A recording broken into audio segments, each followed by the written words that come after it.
All right, y'all. So new day here. Just getting started where we started yesterday. We're gonna run through the line, kind of fill in some areas, and then we're going to set some new stuff too. So just to give you guys a recap. Yesterday I set a line and I put 21 sets in, a mix between canine sets, small game sets, and a couple water sets. So that's what we've got. I've just drove up through the this logging road here that we started with, and drove past that 220, nothing. And here we have that tire set. So we got nothing on it. Let's walk down and see what we have. So we've got those 4 sets down by that creek. We got that 1.5 blind set, and we got a dog proof and then 2 beaver sets. So let's walk down there and see.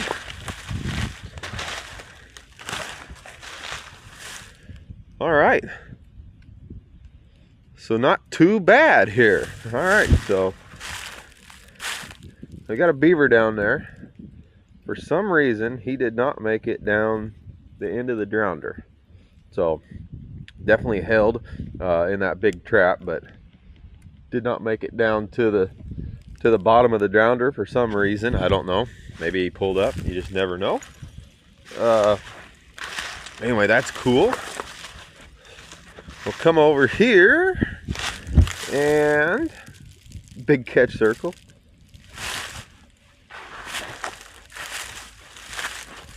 And nice coon. Nice big coon there.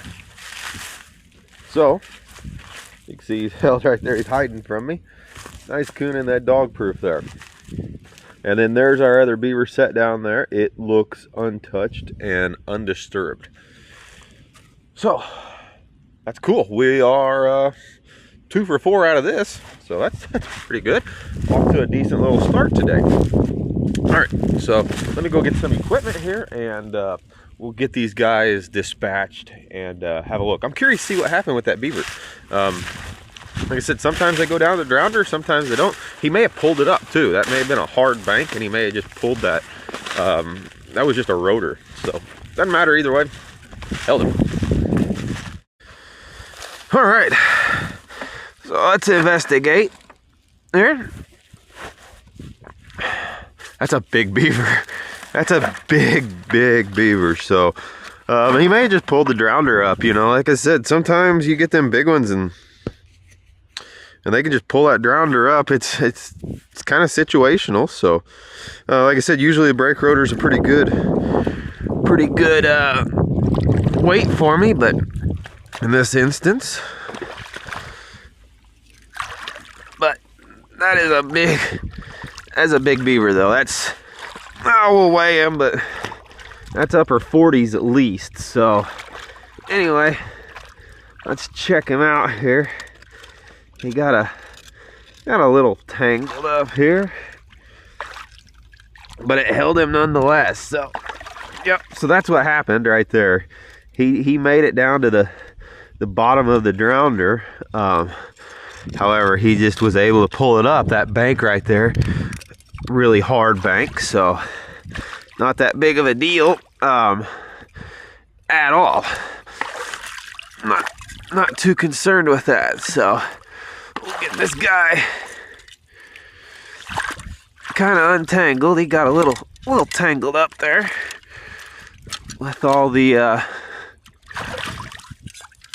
goings on. But you can see that big Duke trap, man. That sucker,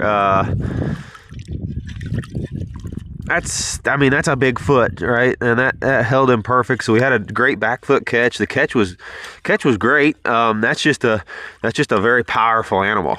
Okay. So anyway, we'll get him taken out here.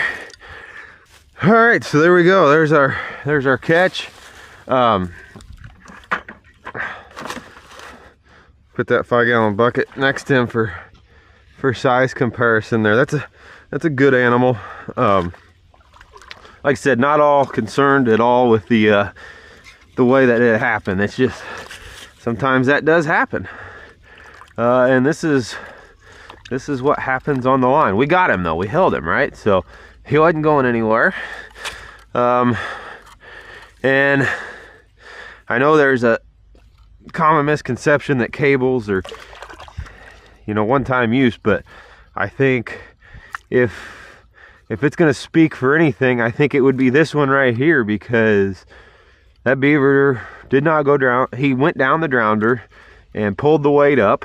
And this cable, which was used before, is going to be able to be reused, right? So, you know, don't think, I know there's a lot of different methods out there for drowning.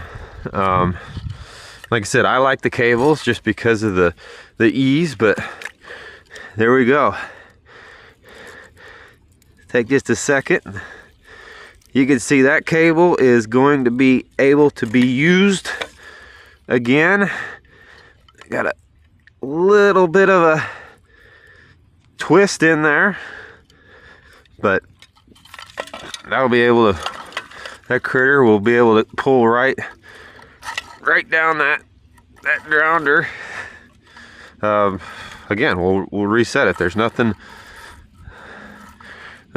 wrong with the way that cable is. You can see all the way down to the very end, it'll pull. So nothing wrong there. We've got an enormous hole right there, because he did work the bank pretty good. So I think we'll come right down here and reset. Maybe we'll just get in some softer material too, for that drowner to hold. Like I said, that's a big chunk of steel, and you know, I drown lots of beavers every year in something like that, but that's a big critter. So we'll just move on down here. It stays real deep, so I think we'll just come right here, and we'll make a new set. It doesn't really matter. Them critters they're going to be attracted to where I put the caster. So we'll just make a new set here. Like I said, just give them something to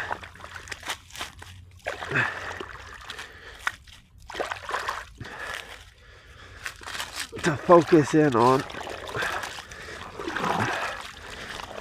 I still like to have a little bit of a cut, if you will. You know, just something that's not right along the bank. Like I said, 3-4 inches deep.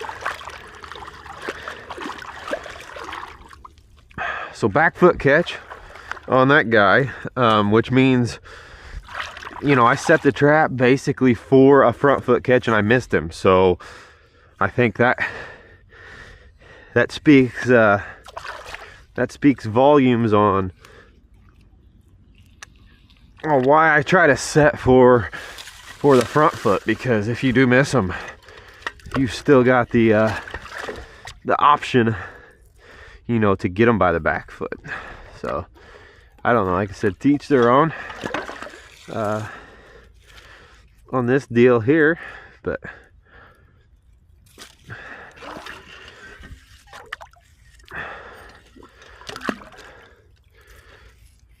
so we'll run that grounder cable right up to it. Like I said, that thing can be reused, no problem. And make sure that dog's out the way.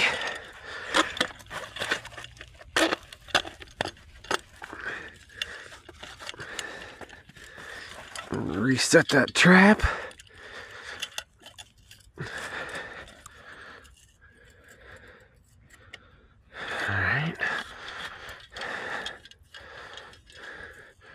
Bring it down to night latch. You guys will be able to hear it click.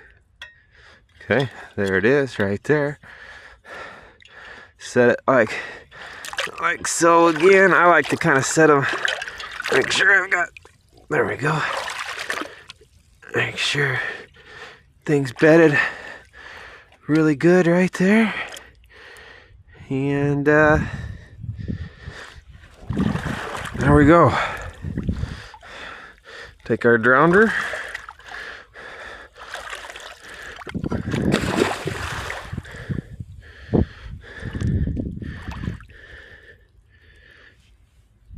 Oh, see, there's that shelf right there. See, that was a lot harder to pull up. I think I just missed it yesterday.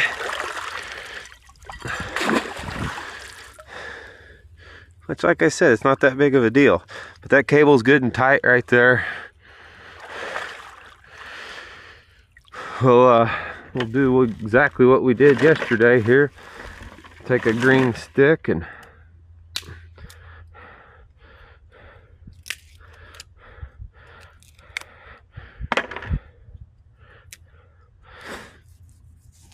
throw right up there.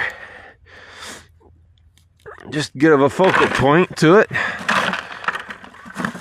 And a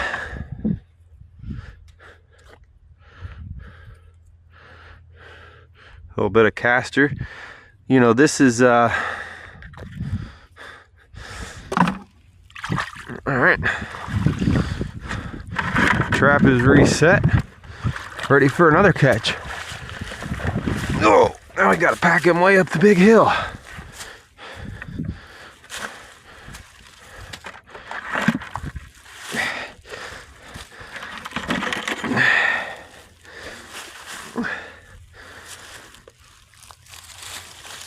That's a good one though. Oh yeah, there we go.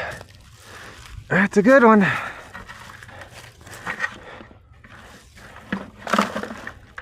We'll come over here to our coon. Got him dispatched. Check our trap tag, make sure it's all still in good working order. All right, nice big boar coon there. Set right on that trail, that high bank trail. We'll put a little bait down that hole. Be on our way. 2 critters, I'll take that.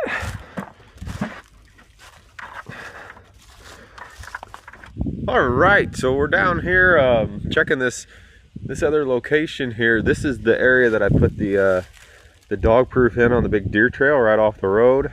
And my goodness, is that a big coon. Look at the size of that sucker, man. We may have to weigh that one. That is a tank. He made it about 4 feet on that drag there. But anyway, we had 2 coyote sets up here too. Let's check those out, see if they've been messed with. We'll just come walking right up here.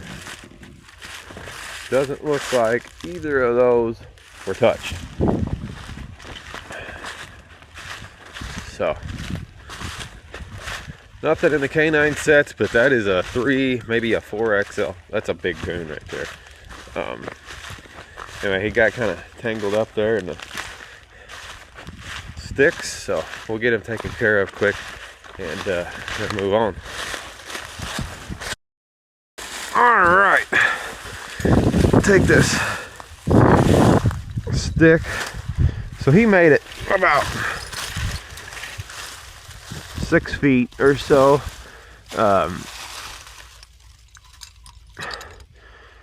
But like I said, sometimes it pays off just to put them right on the deer trails that you know they're traveling. So there's that coon.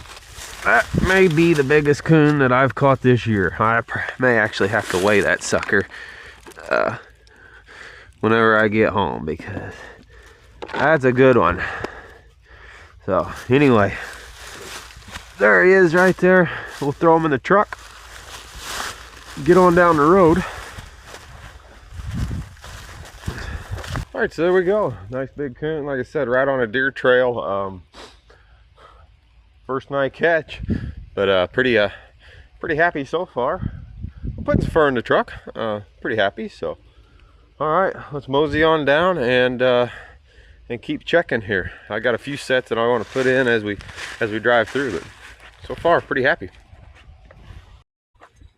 All right, so I've been hauling around these 4 tires all morning, and I'm down here at this area that had 220, so I just put that set in. First time I did it, so we'll do another one, and I'll show you guys what I'm doing on the next one. But I think it went pretty well. Pretty happy with how it turned out, and it was super quick. So definitely nothing that I'm going to carry tires for all my sets, but yeah, in instances like I show you, I think it'll work. So anyway, come in here and I checked these 220s and did not have anything in the 220s. So here nor there. But I did whenever I was walking out. I found this other trail that I did not see yesterday, and I think it's a pretty good one. So we're gonna step down in here and put a set in here. All right, so the trail is actually right there. We're gonna anchor using these. These are one of my cable anchors. They're available at North American Trapper. Anyway, pretty simple, straightforward, super easy. I'll just take and attach that to my J hook there, and then we've got a noose that we can tie on to anything, or we can also loop around. So that's what we're gonna do. Let me jump down in here and show you the trail. It's actually right here. You can see there's something living in there, because the trail actually goes right through there. It kind of comes down through. I think there's stuff living down in there as well, and then it comes right by that tree. So I think there's stuff using it down there in that creek too. So I don't want to come up here by this tree. I want to get down in there and catch them from both ways, whatever it is. But you can see the leaves, pretty beat down path right there. So that's a pretty good little indicator we got something going on. So attach that there and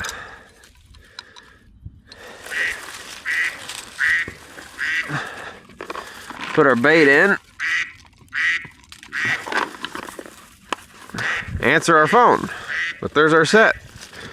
It'll catch. All right, still carrying my tires around. Anyway, gonna walk down this set down in this creek here. I got pretty high hopes I'm gonna bring all my stuff because there was a lot of good sign down there yesterday. So let's go for a walk down here.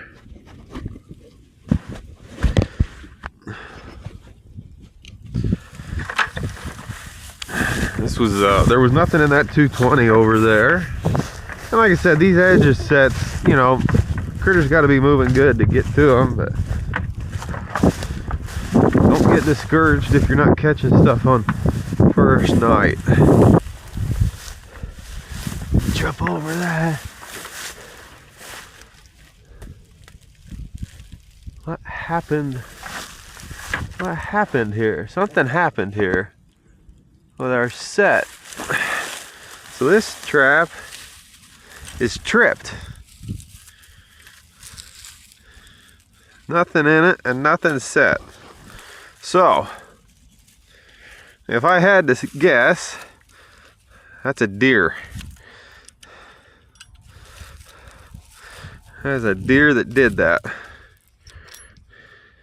That's 100% a deer, because look at the dog. Look at the dog. It bent the dog back a little bit. So no struggle, no real catch circle to speak of. So we'll put that sucker right back where he was.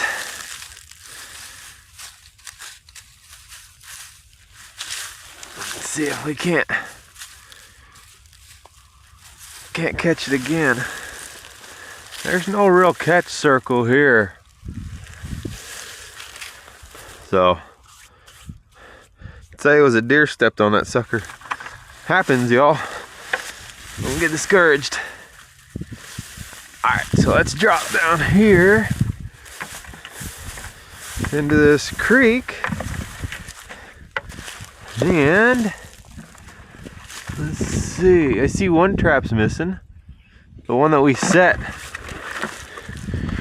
with a real tight chain.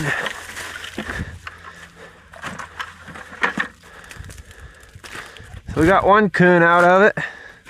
He's all tied up in there. Bait's still in that set. So we got one coon. Well, that's a nasty, muddy guy. So definitely worked there. We had some activity. I'll get him dispatched here real quick, and we'll put that trap right back where it was. All right, got that coon taken out and give him a little washing off in the water there. That sucker was muddy, but man, that sucker, he grew. That's a big coon there. Seemed like the big boars ran last night. So anyway, take this trap, and you guys saw the way I had this thing set yesterday. I had the chain, well, right there's where the hole was, but that chain was strung out tight. I mean, it doesn't matter. The trick is to get it right in front of them. That's where you need to do it. So $10 says he came that way, and you know, there was only one coon that came through here last night. So anyway, I'm gonna wash my hands off again here in this water. It's probably 3/8 inch of ice still down in here, but it's warming up. Anyway, big coon there. So there we go. I'll take that any day. There'll be a couple more coon come out of this here location. So another nice one. Cool. That's what we need. Putting some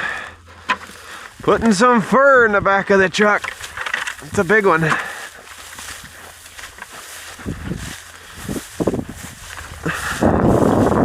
All right, let's go up here and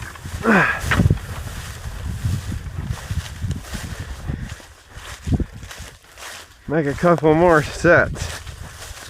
All right, so show you guys what I'm doing with these tires. Now, obviously there is different ways, and I've trapped this area for years, and I've caught coyotes here for years, but I also struggle right here in this area. This is a great four-way intersection, but it's right in an old road, and the ground is just so hard. It's just really, really hard for me to get a stake in, and I don't use a lot of drags. So I'm not reinventing the wheel. This has been around forever, but anyway, I had changed tires on the old boat there a while back, so I saved all the tires. Knew I was going to use them in this area, so I'll show you what I got. So this is obviously a four-way intersection here. Like I said, right there next to those deer are coyote tracks, and we come down to this creek. So anyway, what I'm going to do is I'm going to take this tire, and I'm going to make a set inside of it. I'm going to use the tire as a drag, so I don't have to drive a stake. That's kind of my whole deal. And then at the end of the year, then I can pick everything up. Should be pretty quick.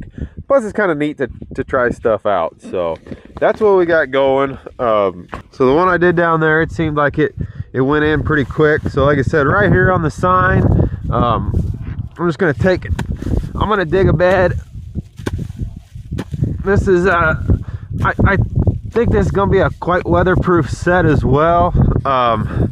We'll just dig a bed right there.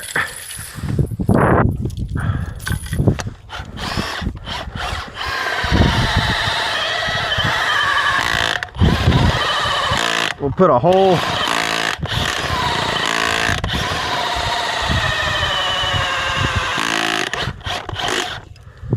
Put a nice deep hole there for bait. All right. Not even gonna mess with covering this up. I'm going to just cover this up with grass because the kill area is right there. It's in order for him to step in the tire, he's gonna have to step on the pan. So we'll just kind of make sure that thing is solid down in there, Get any of the big sticks out of the way. And I mean, like I said, I am not reinventing the wheel in any stretch of the imagination. There's people been doing this for a long time. And the reason it works, I mean, it's not, for one, you're creating eye appeal, but the biggest thing is you're making this coyote step where you want him to.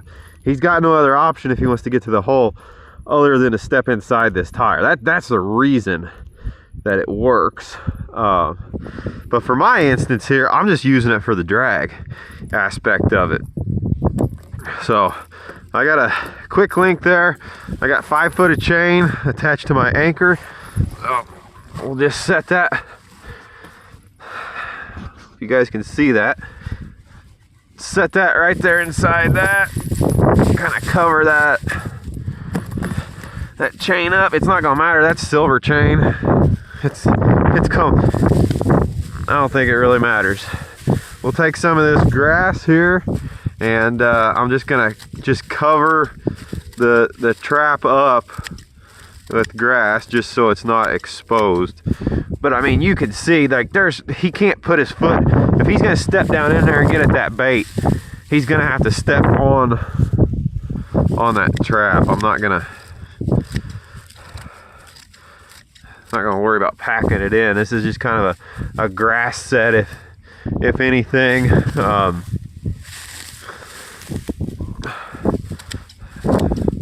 Everything looks the same down in that hole. I mean, it just looks like I guess the tire is just set on the ground. But yeah, there we go. That's all I'm doing right there. We'll put some bait and lure down there, and hopefully have a coyote. Like I said, he shouldn't go very far dragging this big tire. Tire weighs as much as the coyote does, so pretty quick set. Like I said, I brought 4 tires with me, took them off the boat, and I don't know, kind of playing around with them. But we'll bait that up and maybe catch us a coyote.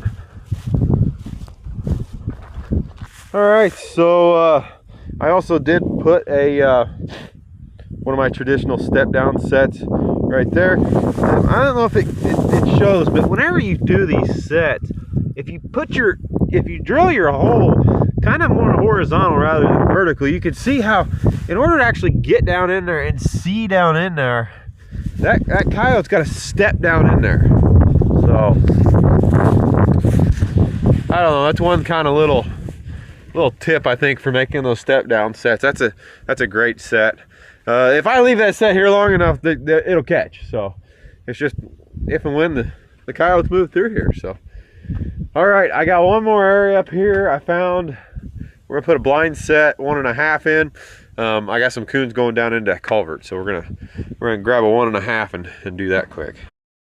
So the critters are coming off of this field road, and they're actually going down into that culvert right there.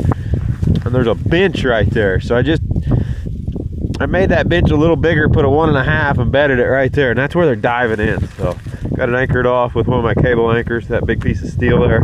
We'll catch something there. All right, y'all, so this is why it pays to look around and sometimes kind of think out of the ordinary. So back here at these sets, we've got one more location after this, and then I'll have the line ran. But anyway, can you guys hear that? So we're right here at this big field intersection here, and there's the hay set that I put in yesterday. There's the big deep trench set that I put in yesterday. And then remember I showed you guys, I was like, man, I saw this little game trail.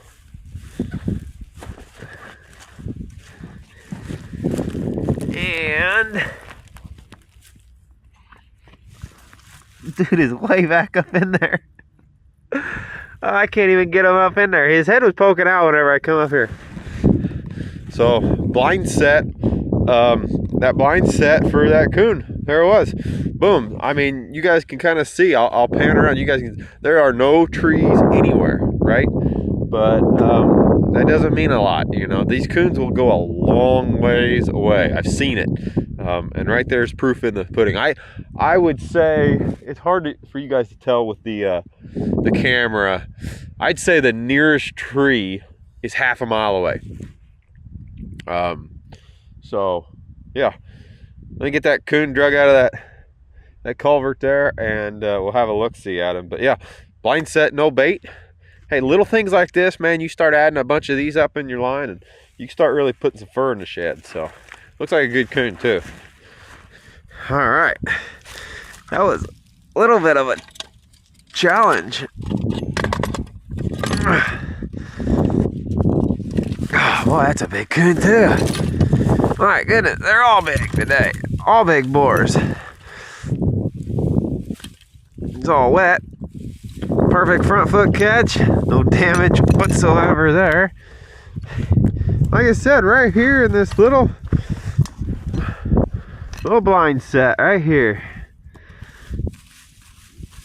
All I did was dig this out and cover it up with some grass. All right, so that's all that was right there. Put that trap right back there where it was. Grab some of this grass here. I mean, it's just as simple as that, y'all. Like, it doesn't take much. Ow.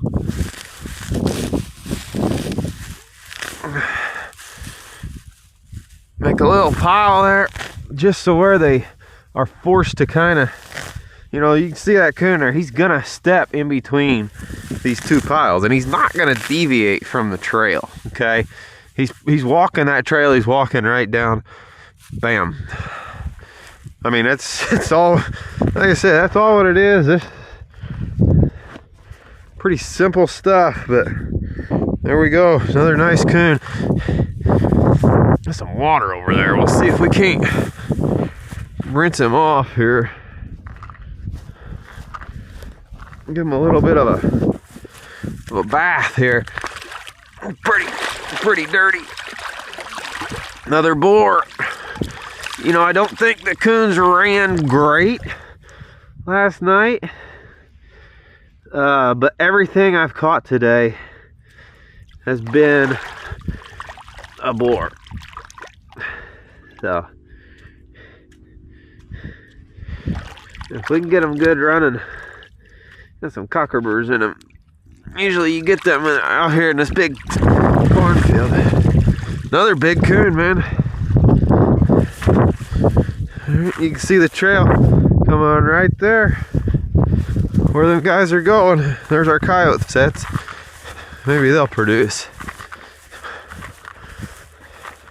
All right, y'all, so made it back to the first shed. Pretty good day. I can't complain about today. So just to recap, if you guys want to see more of the set making, definitely go check out part 1. I didn't show a lot of set making today because I showed it in the previous video, right? So anyway, end of the day, I got 5 coons, 1 big possum. I do have a market for the big possums. So 5 coons, 1 possum, and then that beaver. So that was out of 21 mixed sets. Pretty happy with that, right? I cannot complain about that average. Like I said, I'm not going to say that's exactly what I expected, but that's kind of what I was hoping for, that average-wise, you know, considering what all I had out. So anyway, ended up getting out. I did not get out as many sets as I wanted to today. Ended up getting out 13 more sets. So right now we're sitting at 34 sets going into tomorrow is what we're going to check.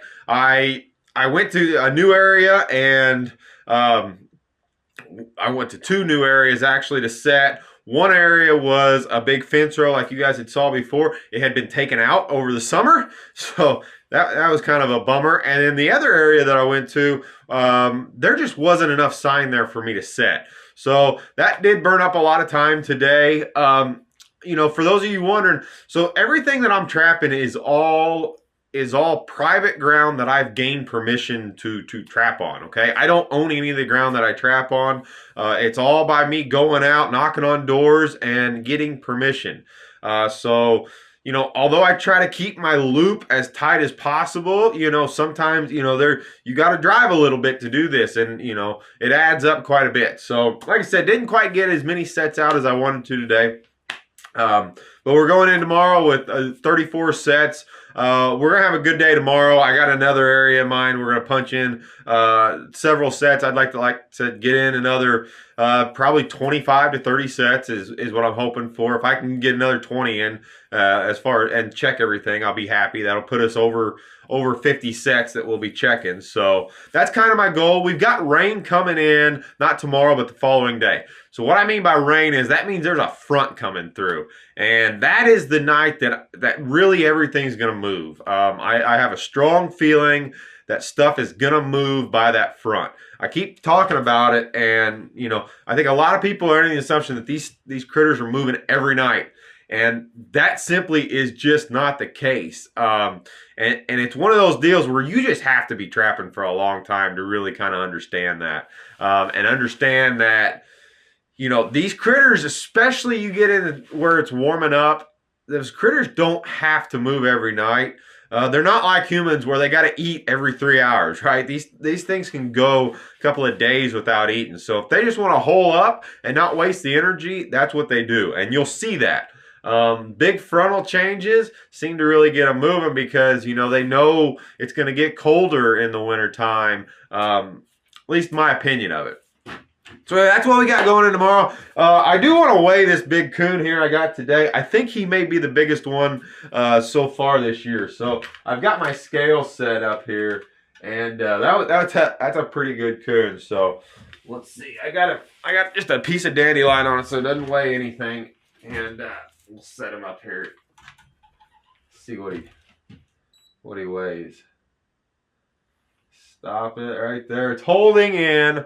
I don't know if you guys could see that. Holding right in exactly at 21 pounds. So that is that's a big coon there. That's a chunk of a coon there. So like I said, right there, that's a big coon. You know, you hear people talk all the time, at least in my area, they talk about, you know, oh, it was a 30-pound coon, or it had to be. I'll tell you right now, I trap thousands and thousands of coons, and to get one, I don't think I've ever really had one break 25 pounds. That is a horse of a coon. To get one to break 20 is pretty big, and like I said, so that'll stretch out to be a 4X coon. But yeah, that's the biggest one of the year for me. 21-pound coon. Like I said, I know a lot of people talk 30, 40-pound coons, and you know, maybe if you get way up north, that may be. But personally, like I said, for me around here, and I'm weighing them, I'm seeing a lot of them. This isn't just me eyeing them. That's pretty good coon. So pretty happy about that. Like I said, they won't be that very long. We're getting into where the rut's going to start. These coons will start losing weight really quick. They're about as good as they're going to get right now. Everything I caught today was boars. Nothing was rubbed, so pretty excited about that. All right, y'all. Hope you've been enjoying this video series. Really been fun bringing you guys along and showing you exactly what's going on. Like I said, I am not trying to hide anything here. This is about as close to raw footage as I can put together. So if you like this kind of stuff, do me a favor, hit that like button. You have no idea how helpful that is to this channel. You know, by simply hitting that like button and leaving a comment, just showing some interaction with these videos, it really does help. And I like reading them too. I know I don't respond to a lot of comments. I get hundreds a day throughout all the videos. You know, I've been doing this for a long time now. I've got a lot of videos, and so I can't respond to them, but I do enjoy reading the comments. So anyway, one quick thing right here. So I've got this pile of fur here. I've got some stuff to go do this evening. It's about 40 degrees in the fur shed right here. I'm actually not going to skin this stuff tonight. Like I said, it's about 40 degrees.